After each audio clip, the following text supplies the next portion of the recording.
Selamat malam Aumania. Selamat datang lagi di Midnight Live. Apa kabar penonton? Happy banget. Baru gajian ya? Selamat ya. Jangan lupa cicilan dibayar. Jangan alasan terus. Nanti kepikiran. Nanti otaknya malah jadi lawan arah. Hari ini kita juga mau bahas soal lawan arah. Karena kalau lawan takdir susah. Jadi langsung aja kita mulai. Inilah Midnight Live.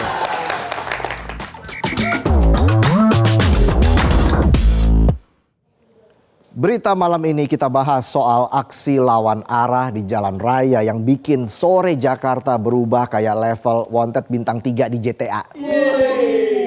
Grand Theft Auto. Soalnya kalau bintang 7 jadi puyer. Harusnya nggak usah lawan arah. Tinggal masukin cheat aja. R1 bulat, R2 atas bawah 3 kali. Fix bintang 3-nya hilang. Sampean juga aman. Bayangin sore-sore orang pulang kerja lagi puasa mau ngejar buka di rumah, tiba-tiba nongol mobil lawan arah. Lagi dikejar warga. Orang udah nahan aus, nahan lapar seharian, dikit lagi maghrib, ada aja yang bikin emosi. Kan jadi melipir cari kopi. Apalagi udah emosi itu. Orang bilang bulan puasa setan dikandangin. Lah ini malah lawan arah. Katanya gara-gara reaksi spontan. Soalnya takut ketemu petugas. Tapi makin dibuka ceritanya, makin bikin curiga. Karena dari satu aksi ugal-ugalan muncul fakta-fakta yang bikin kita mikir. Ini karena ketakutan atau ada yang disembunyikan? Biar pada ngeh, nih saya puterin lagi videonya. Ih, kejar banget. Ih, demi Allah, ih. Mama, apa juga? Astagfirullahaladzim. Ya, astagfirullahaladzim, astagfirullah. Apaan sih? Jadi begini ceritanya begini. 2 hari yang lalu ada video yang merekam aksi mobil lawan arah dan dikejar warga viral di media sosial Instagram pada Rabu 25 Februari. Jadi di video tadi ada sebuah mobil hitam sedang melaju melawan arah arus lalu lintas. Mobil itu terus melaju ke arah kemacetan lalu lintas saat dikejar warga. Nah ini jangankan lawan arah, konsepnya aja udah salah. Orang biasanya lawan arah itu buat hindarin macet. Lah ini lawan arah nyamperin macet. Mobilnya lawan arah, orangnya hilang arah. UIA, UIU, EO. Akhirnya kaca belakang mobil lawan arah pecah. Karena dilempar helm sama warga yang ngejar. Helm lagi nih. Tapi yang megang helm kali ini warga sipil. Buat mukul kaca mobil. Kalau sebelumnya yang megang helm bukan warga sipil, buat mukul kepala bocah. Gini ya Bray, jadi jalan jangan aneh-aneh. Jangankan lawan arah, lihat orang sen kanan belok kiri aja bawa bapak naik Supra langsung khotbah di lampu merah. Kapolres Metro Jakarta Pusat Kombes Pol Reynold Hutagalung membenarkan peristiwa itu terjadi pada Rabu sore, tepatnya pukul 5:15 sore saat personel petugas lalu lintas yang sedang melakukan gatur alias pengaturan lalu lintas di Jalan Gunung Sahari. Tanggal 25 di jam 5:15. Tanggal rawan di jam berbahaya. Orang pulang kerja ngejar buka puasa. Tanggal habis gajian. Udah jalan macet kepikiran cicilan macet. Mumet. Aja-aja ada godaannya. Tiba-tiba ada mobil Calya warna hitam ugal-ugalan. Terus lawan arah. Cocok, klop. Gak perlu kedufan naik halilintar, adrenalin lo udah ambiar. Di mobil tersebut diketahui ada seorang pengendara laki-laki bernama Hafiz Mahendra dan 1 penumpang perempuan. Hei, siapa dia? Katanya sih pacarnya Hafiz. Tapi Dirlantas Polda Metro Jaya Kombes Pol Komarudin belum bisa memastikan identitas penumpang perempuan itu.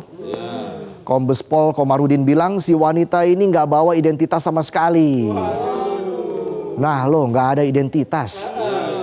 Biasanya nih orang pacaran jalan-jalan bawa dompet.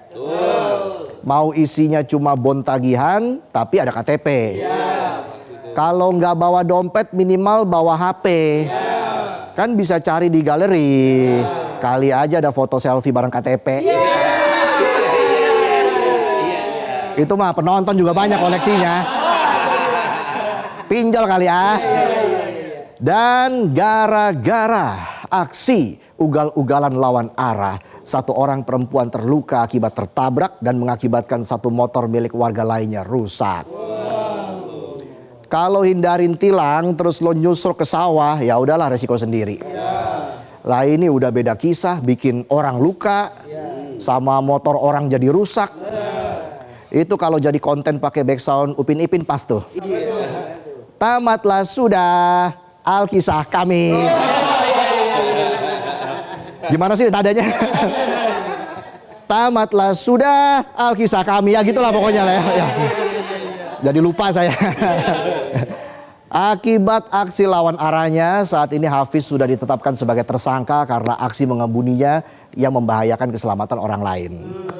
Nah kan gara-gara lawan arah batal semua rencana. Niatnya staycation ke Jakarta malah nginep di penjara. Ya namanya juga manusia, cuma bisa merencanakan. Tabungan yang menentukan. Emangnya apa sih alasan Hafiz nyetir mobil lawan arah? Jadi Hafiz ngaku nggak punya SIM dan nggak bawa STNK saat berkendara. Jadi pas lihat mobil polisi di jalanan, Hafiz tegang. Bahkan bertingkah berlebihan. Hingga panik lawan arah karena takut ditilang. Mungkin dia pernah ujian SIM tapi gagal pas tes ngelewatin angka 8. Padahal kan itu fungsinya buat hindarin tilang. Emangnya ada jalanan angka 8. Sherlock dong. Mas, itu Pak Polisi lagi atur lalu lintas biar nggak macet. Ngapain takut? Lagian kalau nggak ada razia, mana tahu polisinya kalau sampean nggak punya SIM. Malah caper pakai lawan arah segala. Jadi ketahuan kan, yang waras. Ya. That simple. Uye. Sebelum kejadian, Hafiz datang dari Surabaya dan sempat singgah di Karawang bersama pacarnya sebelum menuju kawasan Ancol. Kayak penonton aja nongkrongnya di Ancol. Nggak punya SIM, nggak bawa STNK dari Surabaya sampai Jakarta. Mungkin baru ketemu polisinya pas di Jakarta. Itu kalau sepanjang perjalanan ketemu polisi, muter balik berapa kali dia tuh. Jangan-jangan lihat polisi tidur aja puter balik tuh ya. Saking paniknya. Lagian takut amat sih ketemu polisi. Kayak sama siapa aja. Kan polisi iya. Mengayomi maksudnya. Si Hafiz juga ngaku kalau nggak bisa stop saat lawan arah karena pikirannya berselimut kepanikan. Kalau penonton pikirannya berselimut tagihan bulanan.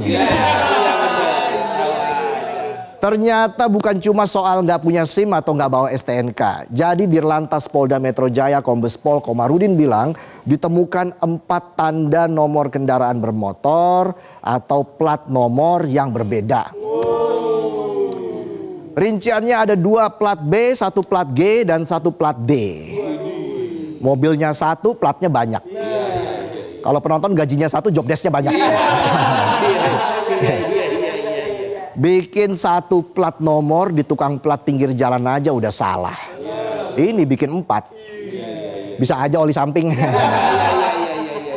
Saat ini plat nomor itu dilakukan pendalaman, tapi kata Kombes Pol Komarudin yang jelas plat itu nggak sesuai dengan peruntukannya. Kemudian polisi juga menemukan 1 senjata api mainan dan 2 senjata tajam jenis golok dan badik di dalam mobil. Nah ini yang bikin saya curiga. Bener nih mas, hindarin polisi cuma karena nggak ada SIM dan STNK. Atau jangan-jangan,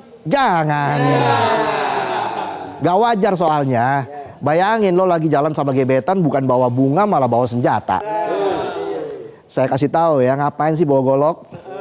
Mau belah dada untuk membuktikan isinya kamu semua. Ini dada isinya kamu semua. Alamak. Berdasarkan barang bukti, kasus mobil lawan arah ini dilimpahkan ke penyidik Satreskrim Polres Metro Jakarta Pusat. Hal itu untuk mengetahui apakah ada indikasi mobil yang dikendarai Hafiz akan digunakan untuk tindak kejahatan atau tidak. Sementara itu Kasat Lantas Polres Metro Jakarta Pusat Kompol Ari Setio Utomo mengatakan pemeriksaan urin juga sudah dilakukan kepada Hafiz pada Rabu malam. Dan hasilnya negatif. Urin negatif tapi nyetirnya agresif. Fix orangnya masih sadar. Cuma akalnya aja bubar. Dan atas perbuatannya Hafiz terancam hukuman maksimal 4 tahun penjara dan denda 8 juta rupiah. Pertanyaannya, denda segitu apakah sudah termasuk ganti rugi motor rusak? Motor orang lagi. Ganti biaya pengobatan korban luka. Belum lagi kalau ada fasilitas jalan yang rusak. Ya, enggak tahu saya kok nanya saya. Intinya kadang yang bikin kacau itu bukan situasi tapi panik karena kesalahan sendiri. Takut lihat petugas tapi berani langgar aturan lalu lintas. Gayanya sok mafia. Berani pakai plat nomor palsu. Nekat nyetir padahal SIM gak punya. STNK gak bawa. Giliran lihat petugas panik lawan arah bikin bahaya warga. Mas bro. Itu mas apa di salah satu partai ya? Maksudnya Mas Hafiz. Kalau lihat polisi yang direm itu mobilnya, bukan akalnya. Coba kalau berhenti paling cuma dapat surat hilang. Kalau hoki ya tinggal nego. Kalau hoki loh ya. Tapi ingat oknum itu. Pesannya jelas, jika surat-surat nggak ada jangan nekat berkendara. Kalau tetap maksa jangan lawan arah tapi harus siap ditilang dan didenda. Ingat, jalan milik bersama, harus dijaga bersama. Jangan takut sama polisinya, takutlah sama konsekuensinya. Itulah tadi sajian pembuka kami di Midnight Live. Kami akan kembali dengan sejumlah informasi lain. Dan hari ini juga akan ada penampilan dari Nowela. Jangan kemana-mana, tetaplah di Midnight Live.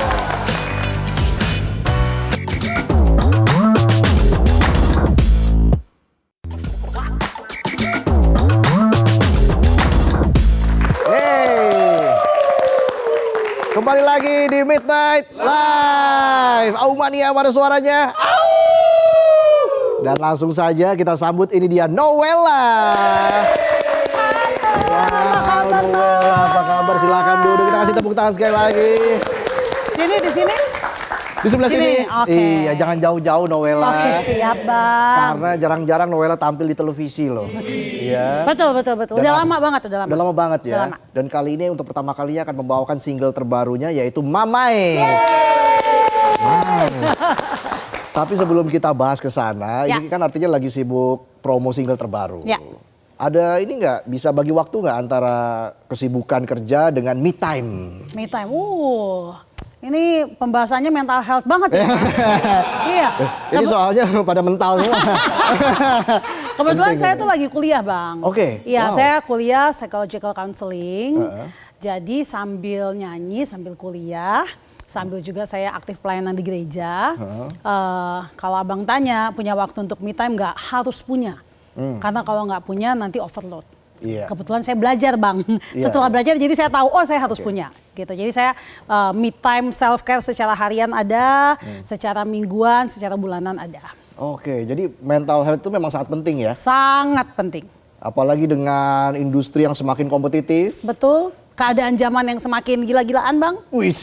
Iya dong. Iya. Iya dong Bang. Tiap hari bad news aja di berita ya kan Bang. Iya kan, gimana? Kita harus bisa tahu lah supaya bisa tetap sehat juga kita gitu Bang. Oke, nah bagaimana Nowela melihat tanah kelahirannya saat ini, Papua, begitu. Papua yang sangat indah alamnya, tapi memang ada berita akhir-akhir ini misalnya soal kontak senjata di Papua. Nah itu reaksi Nowela biasanya mendengar berita seperti itu seperti apa? Iya, kalau ada berita kabar buruk pasti saya sedih. Karena sampai hari ini orang tua saya masih di Papua, keluarga besar saya masih di Papua. Jadi pasti sedih, ada rasa khawatir ya. Tapi kalau abang tanya, perasaan terkuat ketika saya mendengar kata Papua itu adalah cinta. Ya, saya punya... saya tadi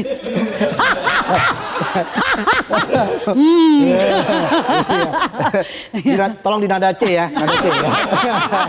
Bisa bagi suara audiens kita ya Bang, keren. Ya perasaan terkuat itu perasaan cinta sama Papua sih Bang. Oke, apa yang membuat seorang Nowela itu sangat mencintai Papua? Mungkin karena yang pertama saya lahir dan tumbuh di Papua.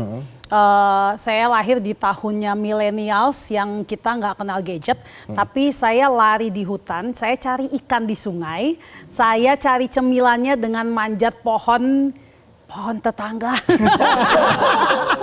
Nyari buah untuk cemilan gitu. Saya punya masa kecil yang hari ini kayaknya seperti kalau saya pikir-pikir itu mahal sekali harganya. Oke. Itu masa kecilnya di Papua. Betul. Dan apakah sekarang masih punya waktu untuk healing ke alam atau kamu lebih enjoy di rumah aja dengerin musik gitu? Ya, kalau waktunya mepet saya biasanya banyaknya pakai istirahat ya. Mungkin saya journaling, saya baca buku gitu ya. Tapi kalau saya punya waktu lebih, saya pasti cari alam Bang. Nah, saya kan orang tua, kakek saya tuh pelaut Bang, nelayan kakek saya. Jadi rumah kakek saya tuh di atas laut Bang. Nah, jadi saya merasa punya sangat kedekatan sama laut. Pertama kali saya ke kota Jakarta, waktu saya ke Ancol, mohon maaf, izin. Bagi saya Ancol itu bukan laut Bang, soalnya airnya kan coklat kan Bang. Iya kan? Jadi kata saya, yang mana laut di sini? Gitu. Jadi saya nyetirlah ke Anyer, saya suka banget nyetir ke Anyer untuk healing saya tuh biasanya saya doa, saya ambil waktu saat teduh gitu Bang. Wih, keren ya. Sangat mencintai alam gitu. Nah, kalau misalnya dengerin musik, biasanya playlistnya tuh lagu-lagu galau atau lagu-lagu seperti apa Nowela? Saya lagi suka dengerin Bad Bunny. Bad Bunny. Ya. Bad Bunny itu kan dia urban Latin ya. Jadi saya merasa kayak punya kesamaan juga karena kita di Papua kan musiknya gitu ya Bang, rancak gitu ya. Musiknya musik-musik yang semangat gitu. Jadi kebanyakan playlist saya lagu-lagu yang upbeat. Oke. Ngomong-ngomong soal Bad Bunny, tahu nggak sih Bad Bunny? Tuh kan, taunya Bugs Bunny aja sih emang. Nggak relate itu. Nanti saya kasih tahu ya Bang. Iya.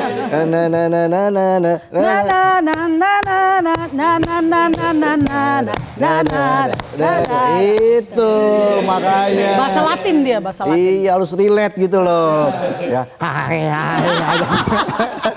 Sekarang kita masuk ke single terbaru kamu, Mamai. Mamai. Wah, ini jadi lagu soal apa? Apakah memang Mamai ini adalah bentuk kecintaan kamu kepada Papua? Ya, Mamai itu sebenarnya bahasa slangnya Papua Bang. Ya, yang mengungkapkan rasa terkejut, rasa kagum, rasa apapun bisa diungkapin. Contoh, Mamai, abang punya baju bagus sekali. Oke. Nah, gitu atau Mamai, penonton banyak sekali. Gitu misalnya. Mamai, gitu. Mamai, kamu cantik sekali.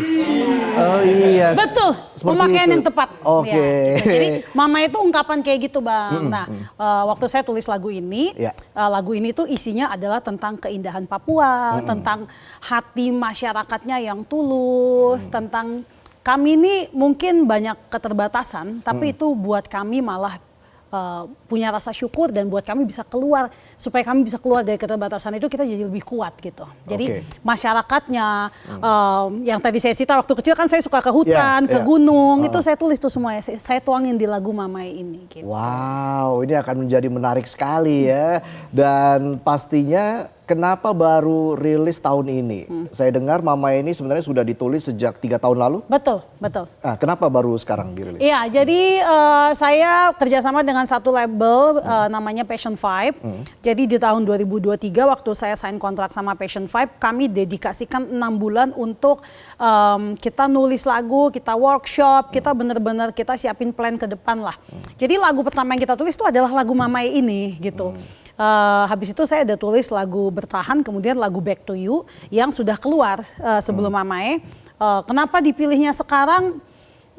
Saya rasa mungkin waktunya aja kali ya Bang ya, waktu terbaiknya tuh saat ini gitu. Oke. Tapi kita memang tulisnya sudah dari 3 tahun yang lalu sih Bang. Seberapa besar pengaruh lagu ini begitu ya? Atau mungkin kalau saya boleh tanya, pengaruh tanah kelahiran kamu terhadap lagu ini, Mamai? Kayaknya kalau dibilang seberapa besar, sangat besar. Bahkan kayaknya tanah kelahiran saya itu tertuang 100% di lagu ini gitu. Lirik refnya tuh adalah Mamae, oh mamae, sapu hati jatuh Mamae. Jadi di refnya itu mengatakan kalau Mamae sapunya hati jatuh cinta sama Papua gitu. Jadi Se-emosional itu ya? Se-emosional itu. Oke, nah ada liriknya seperti emas di bawah kaki kami di Papua. Cukup kuat ini kan maknanya juga sangat emosional begitu ya. Kenapa harus ada lirik itu di lagu ini? Kita tahu kalau Papua itu juga penghasil emas yang terbesar mungkin di dunia ya Bang ya. Oke, berarti ini emas literally ya? Literally emas. Kayak ya kami ini lahir dan besar, yang kami injak tanah itu tuh di bawah tanah itu adalah emas gitu. Maksudnya sekaya itu sebenarnya negeri kami, sekaya itu alam kami. Itu ungkapan betapa kaya dan luar biasanya Papua itu. Emas di bawah kakiku, kami main di atas emas gitu. Oke, nah ada juga mungkin proyek-proyek kita sebut aja PSN, proyek strategis nasional yang mungkin bisa mengganggu aktivitas adat ataupun juga ada penolakan begitu dari aktivis terkait dengan PSN. Nah sebenarnya bagaimana sih pembangunan dan juga pelestarian adat itu idealnya seperti apa di Papua menurut Nowela? Kalau menurut saya idealnya itu berjalan beriringan ya Bang ya. Maksudnya pembangunannya ada tapi perlu juga memperhatikan masyarakatnya, perlu juga memperhatikan tanah adatnya. Saya pribadi saya orang yang sangat mendukung pembangunan karena bagi saya ya itu buat kita bisa maju gitu ya Bang. Tapi mungkin jangan buta membangun aja, tapi kita perlu lihat di mana sih masyarakatnya seperti apa sih, bagaimana approach ke masyarakatnya sih supaya mereka juga tetap happy dengan ada pembangunan ini gitu. Saya rasa ini hal yang mungkin jadi PR untuk kita bisa jalan beriringan gitu, pembangunan dan juga kita bisa take care masyarakat adatnya. Gitu. Dan keindahan alamnya juga tetap terjaga. Itu betul dia. Sekali. Tadi sempat menggambarkan masa kecil berlari di hutan, bermain di sungai ya. Kenangan itu seberapa kuat sampai sekarang membentuk identitas seorang Nowela? Oh kuat sekali Bang. Karena saya lagi sekolah juga tentang mental health gitu. Dan hari ini kemajuan zaman, kemajuan segala macam itu sangat berpengaruh dengan tumbuh kembang anak. Bahkan kami belajar soal grounding. Grounding itu kalau kaki kita nyentuh tanah itu sebenarnya punya dampak yang besar buat diri kita gitu. Saya kebayang masa kecil saya tuh lari-lari di atas tanah terus Bang gitu. Saya main di sungai Bang, saya nyari ikan di dalam got itu, turun ke dalam got Papua gede-gede ya Bang, bukan yang segede. Gede Bang, bukan kira 5 manusia juga bisa masuk gitu.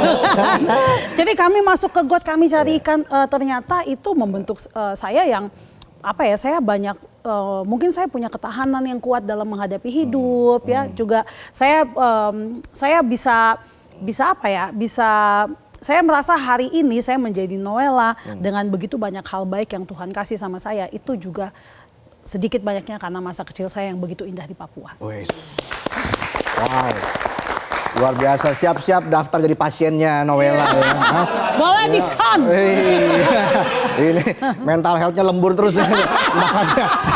Ya nanti aku ajarin healing ya Bang. Tertekan terus hidupnya ini. Iya. Mamai.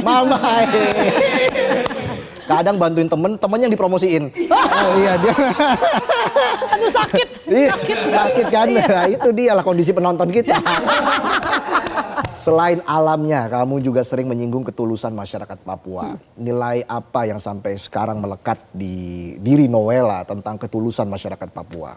Ya, Abang pernah ke Papua, tadi kita ngobrol ya Bang. Ya, mungkin Abang tahu orang-orang Papua itu orang bilang luarnya keras, tapi hatinya tuh sangat lembut. Sangat gitu. lembut luar biasa.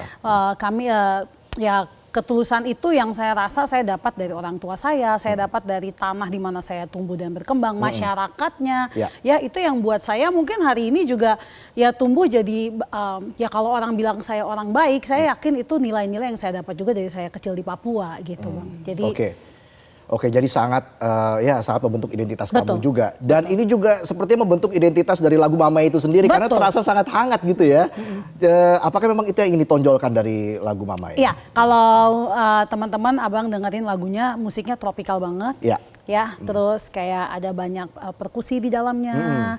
Terus saya kalau tutup mata, pertama kali saya dikasih tahu musiknya, saya tuh kayak saya lagi jalan ke pantai di Papua gitu. Oke, iya, Jadi ya iya. memang itu yang mau saya pengen, bahkan dari orang dengerin lagu saya aja orang udah bisa merasakan, oh Papua itu seperti ini gitu. Iya, membawa kita yang mungkin belum pernah ke Papua seperti berasa di Papua, Iya. merasakan keindahannya.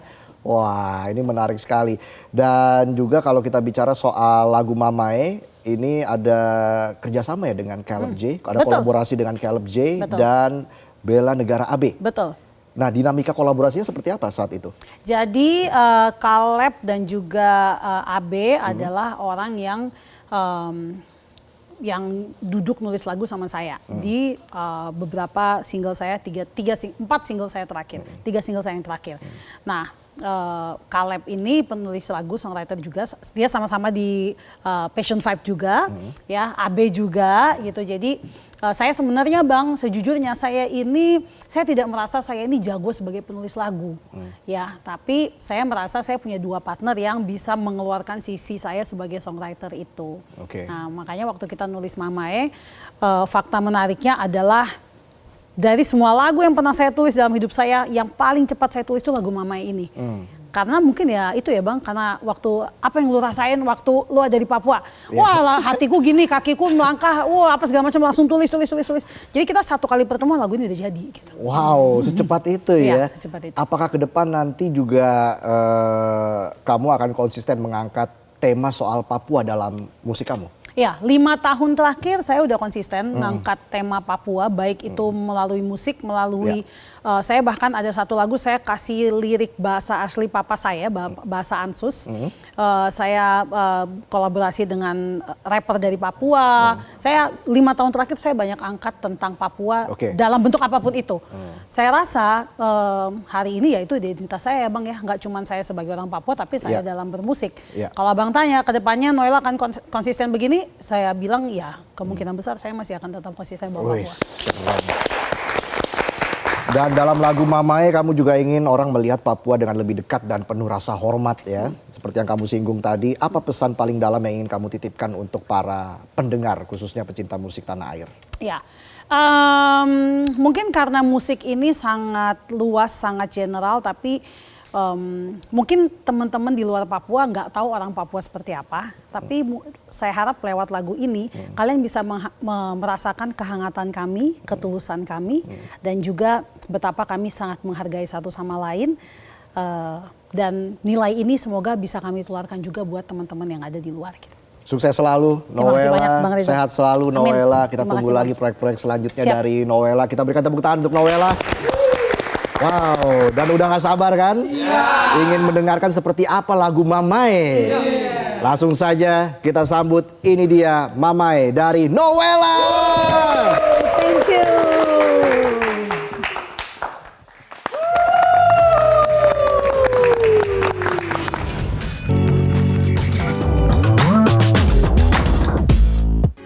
Metro TV. Jelajahi cara baru mendapatkan informasi. Download Metro TV Extend sekarang.